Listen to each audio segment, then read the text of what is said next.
If you're navigating chronic illness, chronic pain, chronic fatigue, autoimmune disorders, and building a business, chances are your space, your home, your schedule, your head feels like it's working against you more than it's working for you because of all of the things. You know that feeling, the clutter, the noise, the doctor's bills, and on top of that, all of those lab reports. I like to call this experience of this noise, the clutter, the noise, I like to call it the cotton in your head, where everything is so full of things you don't have the energy to deal with. And it just keeps coming back, even though you clear it out, you organize it, and you create a system for it. And that's lovely for a minute. Here's what nobody talks about. The reason it keeps coming back isn't a discipline problem. It's not even an organization problem. It's something underneath all of it that most people never really get to. My guest today figured out that the hard way. She's a professional organizer who has been doing this work for over 20 years, and she manages chronic Lyme disease herself. And somewhere in those 20 years, she held on to one small handmade object for 2 decades, something a lost friend made her. Not because she needed it, but because she didn't understand yet what letting it go would actually cost her. What she discovered when she finally did is what this whole conversation is about. Today's guest is Alison Kero. Listen for why your clutter is making your business decisions harder. The system she built that works even on the days her body doesn't feel like it's working, and what finally letting go of that object taught her about every decision she makes now. So stay tuned. Are you tired of hearing business advice that completely ignores what real life looks like when you're navigating chronic illness, autoimmune disorders, flare-ups, medical appointments, and just lifing? Business with chronic illness is for entrepreneurs who know they're capable of building something meaningful, but need a way to do it that actually works with their body, not against it. This podcast brings you honest conversations with founders, CEOs, and other bosses sharing their strategies, adaptations, and lessons they've learned while building businesses alongside chronic illness, including what worked, what didn't, and what they wish they had done differently before burnout forced the lesson. I'm your host, Nikita Williams, a globally ranked podcast host and entrepreneur who's built my business while navigating chronic illness and helping others do the same without sacrificing themselves. I created this show to open up the conversations most business spaces avoid. The promise of business with chronic illness is simple: to show you that you can build a thriving business with chronic illness and autoimmune disorders without sacrificing your health, your peace, or your profit. You're not behind, you're building differently, and you're in the right place.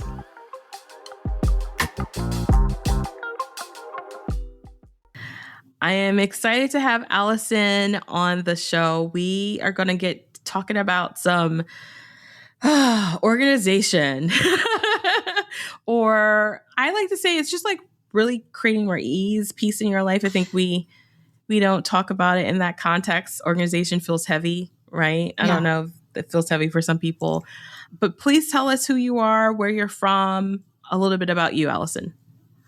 Okay, so I am Alison Kero, born and raised in Vermont, but now I live in Myrtle Beach, South Carolina. And I started my career as an organizer back in 2004. I was living in New York City, and I worked with kids, I worked with seniors, I worked with hoarders, I worked with kind of, you name it, did it, oversaw moves, did, kind of anything, closed down offices. So I did a lot of different types of things. And in 2014, I got sick unexpectedly and started out as a flu, and I never got healthy. I had no energy. It took probably about 9 months before I think somebody finally diagnosed me with chronic Lyme disease. And then it took another 8 years before I finally found a doctor that I could work with consistently who could help. And they helped somewhat. But at that same time, I started taking care of my mom. And then we moved down to Myrtle Beach, and her health started declining, her mental health, her physical health, my mental health and physical health started declining, and it got really difficult. And then thankfully, I think we both realized this is not working. She needs more help. She went back east. She's now in Vermont living in assisted living, where she has a lot more help that she deserves. And I was able to sort of focus on myself. I did kind of quit the industry for a little bit. For about a year and a half, was working for a corporation, and I loved the job. The other stuff that came with it was making me absolutely miserable, and it was destroying my mental and my physical health again. So cut to last February 2025, I would be driving to my office miserable, thinking to myself, if I got into a car accident and died, I don't think I would feel bad. I think I'd be grateful, because if I have to continue this for the rest of my life, I don't want to be here. And thankfully, this sounds weird, but thankfully I got sick, because it was a small office. No one wore masks except for me. And I caught somebody else's something or other. And I got sick, and it re-triggered my Lyme. And then I kept trying to go back to work, and I got sick again a week and a half later, and it just cut me out. There was no way I could have gone back to work. I couldn't think. I had zero energy. I was slumped over at my desk. My muscles were very weak. I could barely move. And so I had to end up going on short-term disability. And I thought to myself, this is an opportunity for me to create the life that I want. I'm tired of getting stuck in this cycle, and I'm going to change it. And I found a Lyme disease specialist who didn't do a one size fits all kind of a thing, but did it exactly for my needs only. And then I hired myself a coach that I'm still working with so that I could work on my mental health. And then I used my own system to really implement strategies and systems so that I could improve on my mental health, my physical health, and maintain a healthy, happy, well-balanced home so that I could create the life that I really wanted to live. And I think you're right about organizing does feel heavy, because it feels like a lot of work, and you almost automatically go into straight decision fatigue because it is a lot of decisions. So it's really more about creating a life for yourself that feels, where there's calm, where there's clarity, where there's balance, where there's harmony, where you are showing up for yourself in an act of self-love, so that you put on healthy boundaries about what and who you are letting into your life and why. You have awareness around why you're letting these things into your life. You listen to yourself, your intuition, because your intuition knows best. And you are using that to make smart decisions for yourself, so that you create the space for yourself so that the good things come in. You put up the boundaries so that the things that you don't want in your life stay away. And it's incredibly empowering. It's not something you see overnight, but as I continue to do it, this is my year of boundaries. It's my word of the year. I'm seeing more and more progress in my physical health, my mental health, and in my business alone. So I mean, that is, you just shared so much with us about, just where you've come through and what you've moved through. And it sounds like you have found, I don't want to say you've gotten on the other side of all of the craziness, but it does sound like there may have been a period of burnout and emotional burnout and all of those type of things. And it has also it affected your health. What are some of the things that you feel like, in the way that you show up in your business, or just in the way you show up in your life, living with, Lyme disease? We've had lots of women on the show who've come and shared their experience with Lyme, and also shared their experience with like burnout because of trying to heal it or trying to manage it or just trying to understand what the heck is going on. yeah. What has been how has organization been a tool for you in this like healing journey of that? It has helped me set up smart systems for myself so that I make my life easier rather than harder for myself. And it has also helped me start to recognize the emotions below my decision making. So I had a lot of guilt that I was carrying. And I sometimes was surrounding myself with the physical guilt and then sometimes the emotional guilt. And when I started to become aware of how it felt in my body, how it was taking up space in my brain, sometimes taking space in my house, Mm. I've been able to start to put up boundaries and eliminate that. Shame's a huge one. I think that's something I've inherited from both sides of my family. That's something that I really wrestle with a lot of times. And the other week, I was meeting with someone. It was a short conversation. And halfway through, I noticed my energy just tanked. Mm. And I was like, that's really interesting. And I got off the phone and I thought, okay, what this means is that this is not the right person for me. And that is okay. But that is a clear signal that my body is trying to tell me. And in the past, I would have, because I think the language he was using was kind of shaming, trying to shame me. Mm. And I recognize that because my awareness, because I've gotten rid of a lot of the mental clutter in my brain, I recognize that. And instead of deciding to go and work with her, which would not have had a good result because she wasn't the right person for me, I was able to go, you know what? That's not good. I'm not going to accept the shame. I'm going to just let her go with love and find the right person for me. And then a little while later, I had a conversation with someone else about the same topic. That person I ended up feeling really energetic and excited with. And I knew that that was the right person. But if I hadn't started taking away the layers of the guilt, the shame, the fear, the apathy, the grief, all of it, I wouldn't have gotten to that point where I could hear myself because there was so much internal clutter. So I love organizing because you can start getting rid of those emotions by taking out the physical items in your house and recognizing it there. And as you start taking out those layers, you can start recognizing it in your brain and in your body and start decluttering your life in those ways too.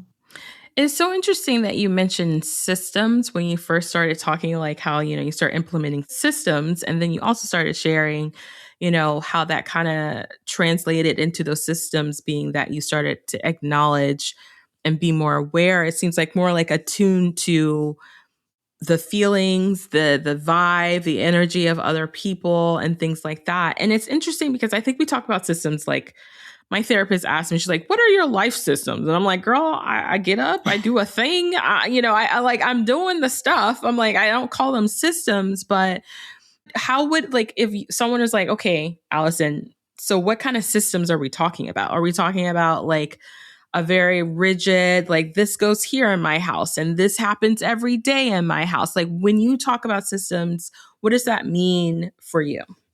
Okay, so there's a lot of different ways to put in systems, and they don't need to be super rigid because if they get super rigid, I get annoyed. I don't like super rigid, Yeah. but there are specific things that I do every day because I want to show up for myself. Mm-hmm.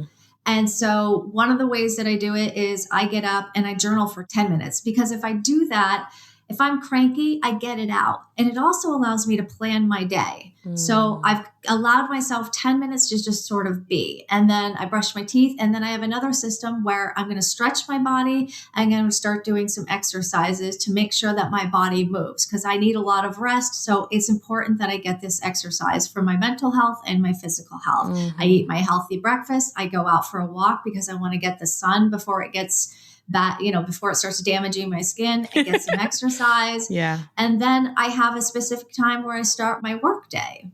And then, but I've already planned out like, what are the 3 things that I really need to get done that day? I don't have a whole list of to-dos because my God, that's overwhelming and exhausting. But what are my priority things that I would like to get done today? And then I get done what I need. I make sure I have some time in the afternoon where if I need to rest, I can rest. I quit at a certain time. I have a system where I clean off my desk so that it's nice and tidy. I shut down my computer so that my brain shuts down. I eat a healthy dinner and then I go do whatever I want to do. So it's not a huge, and I usually end the day by reading something fun and writing down 3 things that I was grateful for that day.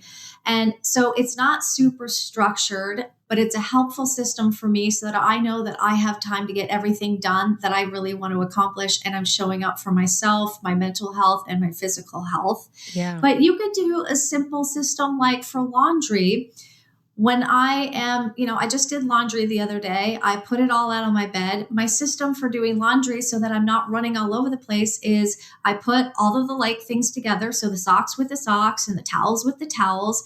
And then I put the things like they either go into an armoire, a closet, a bathroom, or a kitchen. And so I put the things that belong in the kitchen together, the things that belong in the closet together, the things that belong in the bathroom together, so that I'm not taking extra trips. They're all Yeah. together. I can just go in and make it easy. And so it's creating these small systems like, when I leave my house, I don't want to go looking for my shoes or my keys or my glasses or my wallet. So I have a system where I set up all of those right in one area so that when I come in, I put everything where it belongs and then I can put it away easily. And then I know exactly where everything is. And I am a big stickler of designating a spot for everything because when you know where it belongs, you know where to find it. Mm-hmm. And more importantly, you know where to return it so that pockets of clutter are less likely to start piling up on you. Because a lot of times it's, I don't know where this goes. Let's just put it here for now. And then there becomes a lot of things of, I don't know where this goes. Let's just put it here for now. And then you're like, oh, I don't know where that thing is. Mm-hmm. It's so interesting. Like, I think when I hear you talking about this, I can't help but think about the Netflix series about like the organizing queens and then what is it, Marie Kondo?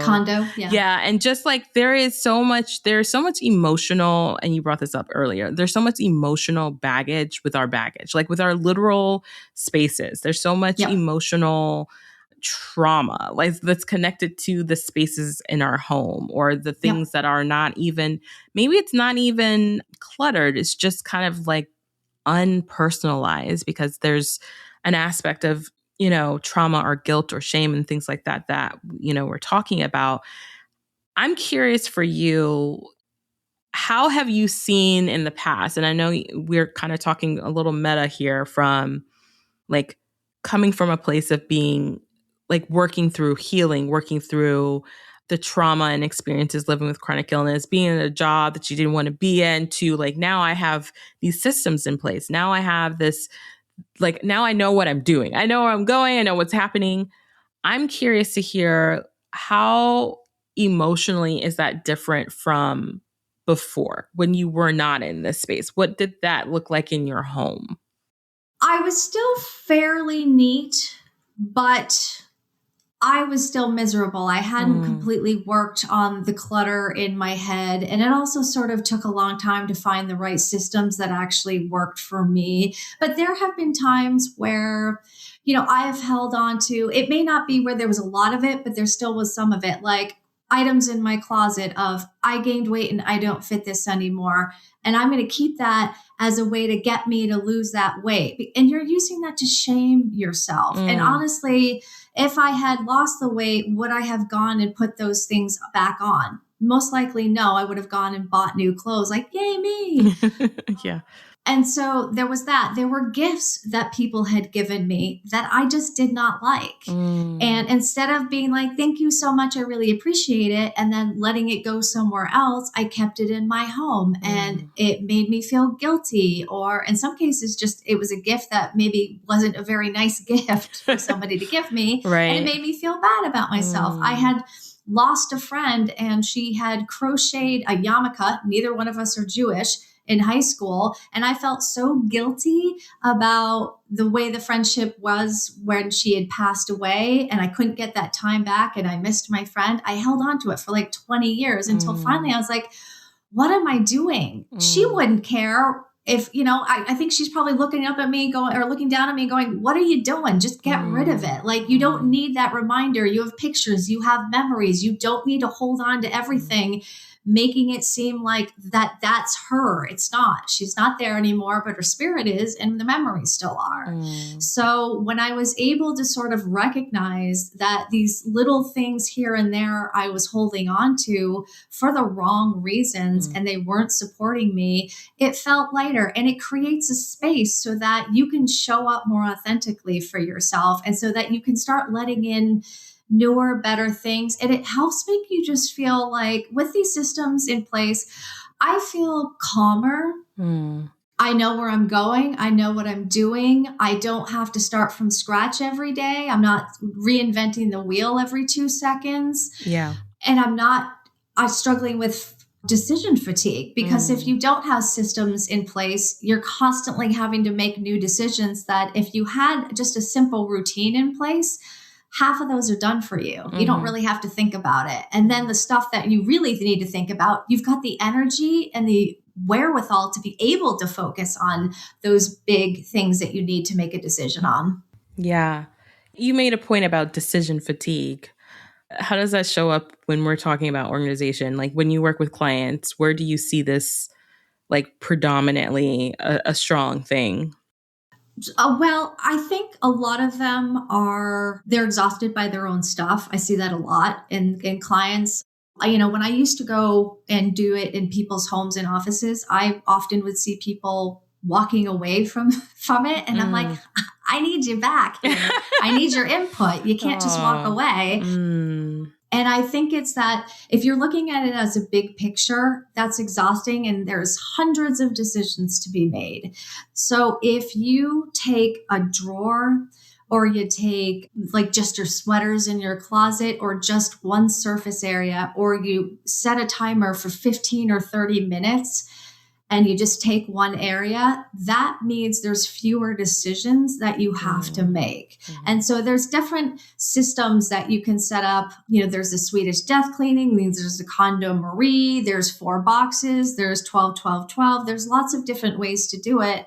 I don't think one size fits all. And so it's about creating a system that works for you, that works for your time, that works for your energy, that works for your abilities, any challenges that you have. All of that needs to factor in so that you can find something that works for you effectively and makes you motivated enough to keep showing up for yourself, to keep doing it. Yeah. I love when we talk about like, there's so many ways. We all know there's so many ways to do all of the things. There's so many ways. Just that alone feels at times a bit overwhelming. Yeah. But kind of tying this to a point that you mentioned before is like really knowing yourself, knowing like, okay, this doesn't work for me. And that doesn't mean that you're not a good, like you can't organize. I think I hear this message a lot. Like a lot of people be like, well, I tried it such and such way and I'm just a bad organizer. Just a bad this and I can't do it just the thing. And when I hear that, it's kind of like how I hear when people are like, when you have chronic illness and you're trying a protocol and it didn't work for you. I'm like, well, that doesn't mean all protocols or things won't work for you. It just means that one didn't. There's like Yeah. other ways. And so Yeah. what would you say to someone who's like, I have tried a couple and I feel like I just am not made to be organized. I'm not made to be, have a system in place. How would you coach them or support them in like realizing, well, it's possible? Yeah. Well, number one, it's a learned skill. So not everybody grows up in a household where that is taught. Yeah. Right. And you might have grown up in a household where there were things everywhere and there's a lot of chaos and you got to dig out from under there. Or maybe it was super rigid to the point where it was like not healthy and you are kind of rebelling against that. And so it's really about, if you don't focus on this is a job to do, and you create a system of, I want to surround myself with things that are meaningful to me, the things that represent who I am right now. Because I feel like you're kind of an archaeologist and you're digging beneath your past to find out who you are now and to find out the things that are supporting you in who you are now. It's like you don't have the items from your bedroom, like your clothes and stuff like that from when you were 10 years old, because that's not who you are now. They don't fit, they wouldn't work, they don't make any sense. And I think we forget that when we become adults and feel like, oh, you need to keep this for the rest of your life. You're not who you were in your 20s when you were in your 40s or your 60s or anywhere in between. You keep growing and you keep changing and you keep needing different things to support you in the who you are now. And if you continue to hold on to the past, it never allows you to come into the present, much less the future. So it's really about creating a system where you figure out who you are by unearthing the stuff that don't have meaning to you anymore, that don't symbolize this is the me who I want to be, this is how I want to show up for myself, and these are the things that support who I am now and where I'm going in the future. Oh, I mean, just that bit alone, everybody. I think we all struggle. I know for myself, I struggle with that in general, just being okay with the change that I am not or not attached to something that I used to be.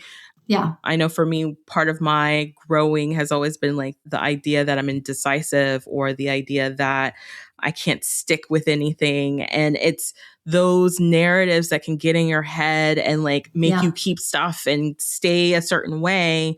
But you are not those, that's not you. And I think what you're sharing here is like we evolve, we change as Yeah. people. We have to embrace that about us. And sometimes we don't allow ourselves to do that by keeping all of the stuff, right? Like just Yeah. keeping everything. Such a good point. Such a good point. Yeah. And then, if you go into it with a narrative of I don't make good decisions or I keep changing my mind, it's going to be really hard because you're getting in your own way. And that's a shame because that's not who you are. That's what people have maybe said about you. And then you've internalized that. And then you're building a life based on lies that were said to you that aren't innately true. And so part of it is just digging beneath those lies to find out the truth of who you really are. And it can be a really beautiful process if you are willing to take a look at this is who I am. And no matter what it looks like, I am beautiful and amazing and worthy of a good life, no matter where I am at any point in my life. Yeah. I think when I think about this too, in the context of building a business, right? Building a business, we've heard so many sayings of like throw spaghetti at the wall and like, build the plane while you like are, flying it. Like, all these like sayings of like, you're kind of just figuring it out. You're kind of just going and you won't know what's going to work for you until you know it's what's going to work for you. And to me, there's always a foundational basis for organization in your business, but it still has to align with who you actually are. It cannot be based on everyone else. And so as you approach, your business, but also your personal business, like helping clients, but also for you, is there systems in your actual business as a person who, probably still deals with the challenge of the chronic Lyme and things like that, that you've realized is a huge part of your organizational process for creating success in your business? I think I've had to learn the hard way several times I think you're right. I would listen to other people's advice of you need to do this, you need to do that. And there would be times where I'm like, I don't really want to do this, or this doesn't feel aligned with me. But I'd be like, oh, but they're saying that you have to do this. You have to be on Facebook. You have to be on this thing. You have to do this. You have to do that. You do not have to do anything that doesn't feel aligned with you. And again, I kind of go with how does my energy feel? If I feel completely wiped out after someone has told me I should try and do something, it's not right for me. Or if I'm doing something and this feels more like a chore than enjoyable, why am I doing it? I feel like you're wasting your time because you're going to procrastinate on doing it. So that's not going to be fun. You're not going to really show up for yourself. And it's probably going to get stuck in your way because you're going to have it in your head all day of, I need to do this. I need to do this. So when I built this business this time, I kind of built it with going, I am no longer to listen to people who tell me I have to do something. I was on a workshop recently where someone was very heavily going into Facebook. I am not a fan of Facebook personally. I don't like being on there at all. And she had told me, oh no, I don't talk about Facebook that much and you can use it for other things. And she just went heavily into Facebook. And I thought, I'm getting annoyed.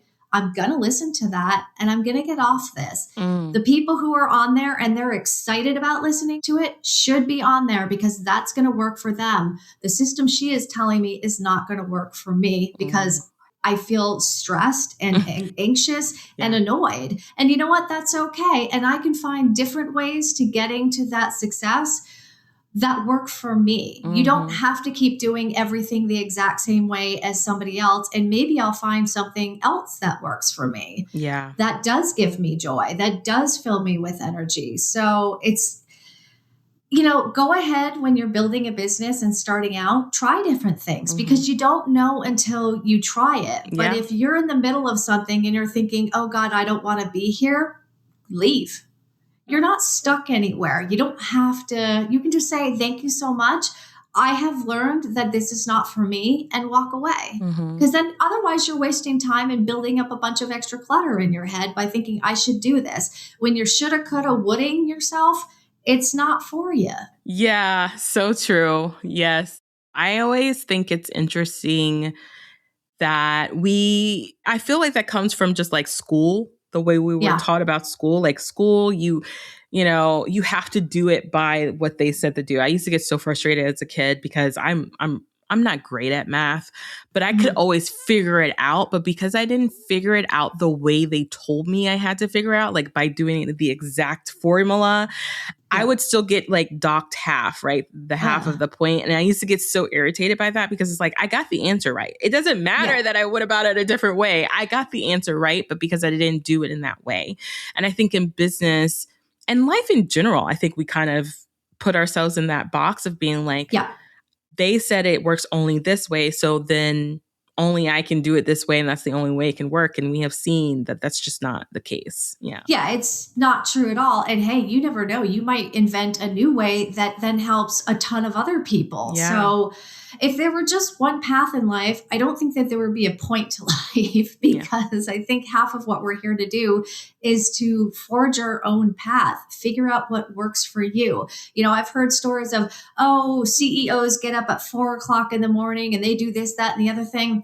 Yeah, I've seen other tremendously successful people who don't start their day until the afternoon because that's when they work best. So, what time of day are you at your best? That's when Yes. you should be doing the most amount of your work, the big stuff that takes the most brain power, Mm-hmm. you know? Yeah. And that could be different for everyone. And Mm-hmm. that might change. I used to be a night owl, and now I get up at 6 or 6:30 in the morning. Yeah. Yeah. And it's okay that you change. I think that when I think about this in organization, like if we bring it back into the context of organizing, the systems that you create for this period or season of your life might change, like the Oh, yeah. way you do. So I guess my question is, how do you balance, those transition periods of like, this system used to work and now it doesn't work because I'm in this system. How do you work through that? Well, the first part is becoming aware that it's not working for you any longer. Mhm. And usually, if it's like a functioning system within your home, you're finding like, oh, I'm not putting that there where it belongs anymore. Instead, I'm putting it here. And maybe that's because you're using it where you're putting it Mm. and you need to change it. Or recently, I had one pair of scissors. I was in the middle of two projects. It got stuck in a little bit of pile of clutter because I didn't finish one of the projects and needed to hire someone. Mm. And then I thought to myself, I'm using scissors in one room, but I need them in three different rooms. And that is why I'm getting it lost in different areas because I'm sometimes forgetting to put it back. So I ended up buying another two pair of scissors, found the third pair, put that in the kitchen, and now I have them one in my living room, one where the cat or the pets are, so that I can, use them to open up litter boxes and stuff like that. That has made my life easier. And it's a simple little system where I notice something's not working. How am I using the scissors? Yeah. Where is it working for me? Where do I need them? And how can I build a new system that is going to work for me so that I don't have to keep, walking into the kitchen and then walking into the guest room or walking and then walking back. That was a lot of walking around and time and energy wasted. Yeah. So how can I build a new system for myself that is going to be easier for my time and for my energy and my brain power? And it was just, I need more scissors and that's okay. Yeah, I always think people think that organization or decluttering means that it has to be less. Like I can imagine someone saying, but that's three scissors when that's just adding more into your space. And I wonder what that looks like for you when you have that kind of conflicting, I don't know. I don't know if that's a Well, I vibe mean, or? organizing, it's not about never buying something Mhm. again. First of all, you might need an organizational product in order to hold the items. Yeah. I always recommend decluttering first so then you know what you have. Then you have to figure out where you want to put it, measure that space. So then you have information of how much do I have, where can I put it, and what can fit in here. And then you can go find an organizational product that will fit in the space, function the way you need it to so that it makes your life easier, Mhm. not harder, and then also looks good Yeah. but you want it to function first and Yeah. then you want it to look good. And you need to make these systems stupidly simple, right? You don't want to be, I think that's the thing that people do is, oh, a system has to be hard. No, you want to make it so much easier for yourself because you're never going to maintain it if you make it hard. It's about making it so easy, like a 5-year-old can understand it, Yeah. because then you don't have to think about it. It's about not only freeing up your space, but freeing up your time and freeing up your brain space so that you can focus on stuff that really deserves your time, the stuff Yeah. that you don't have an automatic answer to. The rest of it can be set up to systems so that you have the energy to be able to focus on the hard, challenging things.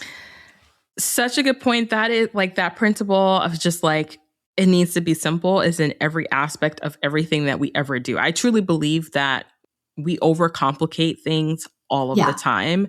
And we Oh, do yeah. that in our businesses, we do that in our relationships, we do that in everything, like everything Yep. that we do.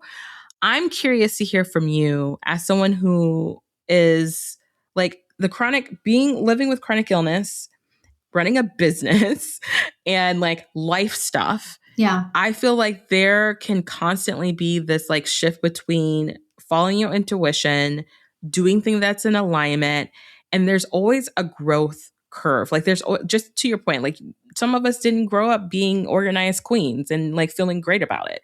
Where do you find that there is that like where is the in the middle of being like I'm not quite aligned, but I want to be this, like, I want to have this function or this tool in my life, even though I'm uncomfortable with it. But it's not because I hate it. It's just like, I'm trying to figure it out. Where do you find that balance between I'm uncomfortable because I've never done this before Mm. and it doesn't feel aligned because I don't know what that's supposed to feel like and doing the thing, if this makes any sense at all of what I'm saying. It does.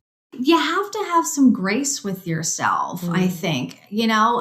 First of all, if you wanted to go run a marathon and you are a couch potato to begin with, you're not going to go grab a pair of shoes and just head out the door and run the miles. That Yeah, you would yeah. hurt yourself. It doesn't make any sense.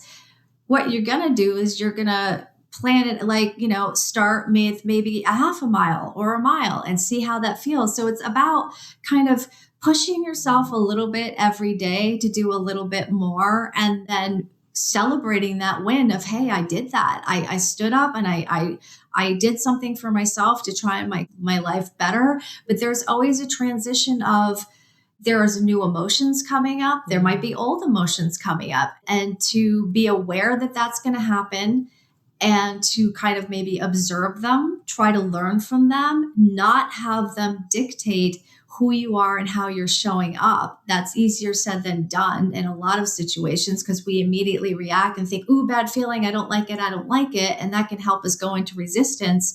But if we're willing to continue showing up, knowing that it might be a little bit uncomfortable, but knowing that it's going to be better for us in the end. It's like if you go on a new diet. If I try and go on like a new diet where I'm like, I'm going to go on a diet, I want to eat everything in sight and everything bad too. But if I'm like, I want to show up for myself and I want to be healthy and I want to feel healthy, then it is much easier for me to make smart choices about the food choices that I put into my mouth and Hmm. feed my body with. Yeah.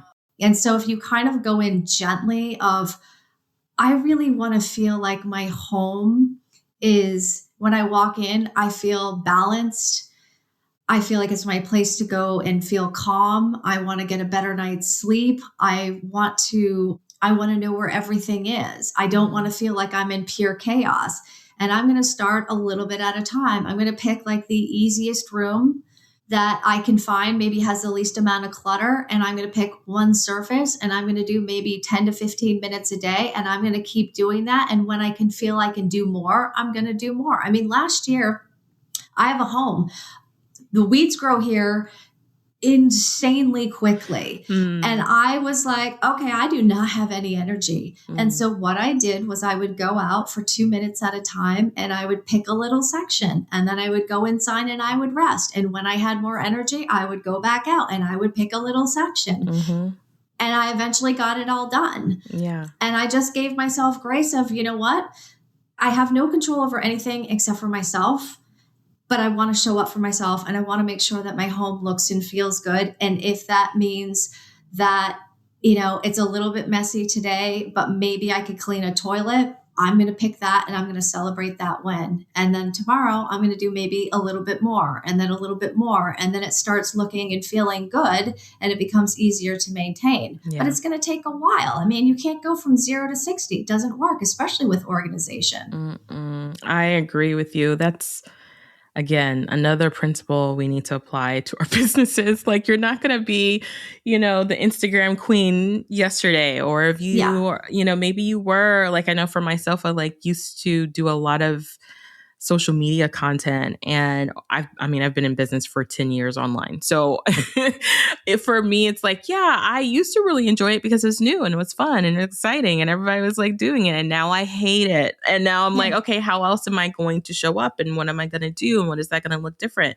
And I think a lot of us just don't give ourselves permission to do it differently because we're afraid that means, one, we failed, we have guilt and shame about it, and then on top of that, we feel like we should be doing it faster. It should get done faster. I should be organized faster. I should have my room together faster. All of these things. And I think, to your point, is like, give yourself the grace. Give yourself the grace to figure it out. Well, I think the biggest lie is the overnight success that they talk about. It's a fat lie. Nobody ever. It was years in the making of blood, sweat, and tears. And for anyone to expect true lasting results, you have to realize that it's going to take some time. There's no magic pill to take you from, I just started a business, to I'm a massive success. You have to learn. And even if you do become successful, you're still learning. You're still growing. There are still going to be challenges. It's not like you reach a level in anything and you're like, I'm done. I don't need to eat healthy anymore because I've lost all the weight. Well, that's great. You're going to do all the good things. You have to keep showing up for yourself no matter what level you're at. And it's harder in the beginning because you're not used to doing that. Yeah. It gets easier once you set up the systems. Yeah. So true. So, Alison, if someone's listening to this today and they're like, okay, so take my time, set up some systems, how would you support them in creating that support for them? Like, what does it look like if they were in your world? Okay. And my website is in the process of being changed. So hopefully by the end of the first week of March, it'll be implemented. But I'm offering 3 services. One is like I need a little bit of help. It's just a very intense 2-hour session where we go through everything. And then I'm going to create a plan for you that you can use. And then a couple weeks later, you're going to follow up with like an hour session to make sure that everything is working, tweak what needs to be tweaked. So that's great for people who need a little bit of support and just, can probably do it on their own. And then I offer 3 and 6 months. 3 months, you're probably going through a room every other week. And the 6 months, you're probably doing 2 sessions on 1 room. And, we're going to learn, like, who are you? What are your struggles? How much clutter do you have? How do you want this place to look and feel? Are there anything that might be getting in the way of the success? How do you set up systems? Let's take a deep dive into who you are so we can create a working plan for you so that you can be successful, because I want you to stay motivated. I want you to see small successes and be able to build on that. So by the end of it, you walk away and you've built systems that you can tweak yourself and that you can easily maintain without needing continuous guidance. If you want that continuous guidance because you feel like that helps you with accountability, that's fine too. But I want you to at least feel comfortable being able to do that on your own. Yeah. I hear so often from women who have chronic illness feel like they don't know who they are anymore. Yeah. You're going through what you're going through, depending on the phases, because I have, I talk about this in the show, different phases. And, either you're a baby on like baby chronic illness warrior, like you just discovered you have chronic illness. Then you have what I call like the figuring out the teenager version of chronic illness, where you're figuring out, you're getting into your stride, you're figuring how things go. And then I call it OG, where you've been doing this for years and you have started to really understand that there are ebbs and flows. There's no, stagnant way of you being. Yeah. How can you help someone who's like, you asked me who I am? I don't know who I am right now because I don't even understand what's happening with me. I want to be more organized. I think a lot of people want to be more organized because they feel like it gives them a little bit more. It does. It gives them a little bit more clarity, more peace, less decisions. But if part of the purpose is to discover who they are, is this a process that helps them with that? I think so. And I mean, honestly, with someone like that, because you never know from moment to moment where your energy is going to be. Mm-hmm. And it's really about like making a plan of like, what is one small thing I can do for myself today where I can show up for myself, and just sort of starting with something small. And maybe it's just putting a dish in the dishwasher, starting really small where I can do that one small thing. And then maybe the next day you have a little bit more energy to do another small thing. And it's just about creating these small little changes that you can then build on. And again, I had this last year, I was doing, weeding for 2 minutes and then stopping and resting. And maybe that's, you do a little bit, you stop, your rest, you do a little bit, you stop, your rest. And, there's been, sometimes it's taken me, an entire day to get through changing the sheets on my bed. But I did a little, I stopped, I rested. I did a little, I stopped, I rested. And it's doing that. And maybe it's setting a timer for 1 minute and you clearing off as much of a surface as you can, and just or clearing off the surface by saying, this is garbage, this is garbage, this is garbage, this is garbage. And then the next time I go, I'm going to say, these things don't belong in this room. I'm going to put it in a box, and when I can, put them where they belong. Then I'm going to take the next time I go and I'm going to put the items back where they belong in that room. Yeah. Instead of on the table. Baby steps is what I hear. Baby steps. Give yourself permission for those baby steps. And then celebrate the wins. Because to somebody else, maybe that's nothing. But to you, you did that. That's amazing. Yeah. And then the more that you that's why I like the gratitude thing. Sometimes I'm like, I had energy today. I did this and I did that. And to some other people, they might be like, whoop-de-doo. And I'm like, I'm whoop-de-doing, okay? Yeah, I am. And, by ending my day by just recognizing 3 things that I'm grateful about or that I accomplished helps me go to sleep easier and feel like, I'm showing up in my own life. So. Yeah, I love that. Well, thank you so much, Alison, for sharing everything that you've shared today. I think it's going to be super helpful for someone who's in that space, who's shaming or guilting themselves or beating themselves up. I feel like this is such an encouraging conversation around like, just give yourself the space, and like, you don't have to do it a one kind of way. And it sounds like too, when you do it with someone else, it also brings you some more of that peace and ease as well. Yeah, it does. All right. How can we find you? Are you on, well, if you're not on Facebook, where are you and where can we find you? Okay. So my business is called From Clutter to Confidence. So my website is fromcluttertoconfidence.com. I'm on LinkedIn, Instagram, TikTok, and YouTube. And LinkedIn is with my name, Alison Kero. Everything else is From Clutter to Confidence. Great. And we'll have everything, of course, in the show notes. But thank you so much for being here. I have one last question for you. What is something that when you started your business that you thought was true that is no longer true? It's a lie. It's a lie. Oh, that's a good question. I mean, we kind of covered a lot of that of just, I have to be have to be on Facebook or, I think it's you have to be what everybody else wants you to be. And if you try to be that perfect somebody to everybody, you're no good to anybody, and you don't have a target market. You really have to figure out who are the people I can really help and just keep focusing on them, because then they're going to see that message and go, this is for me. This is the person I'm supposed to be working with. And you'll run yourself ragged trying to be the perfect person for everybody. True. Very true. So believe you. Yes. Yeah. Yes. Well, thank you again. Thank you so much. Thank you. I really enjoyed this conversation.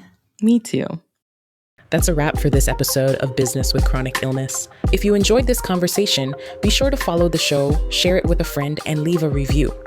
It helps more entrepreneurs living with chronic illness and autoimmune disorders find these conversations. You can check the show notes for links, resources, and ways to stay connected.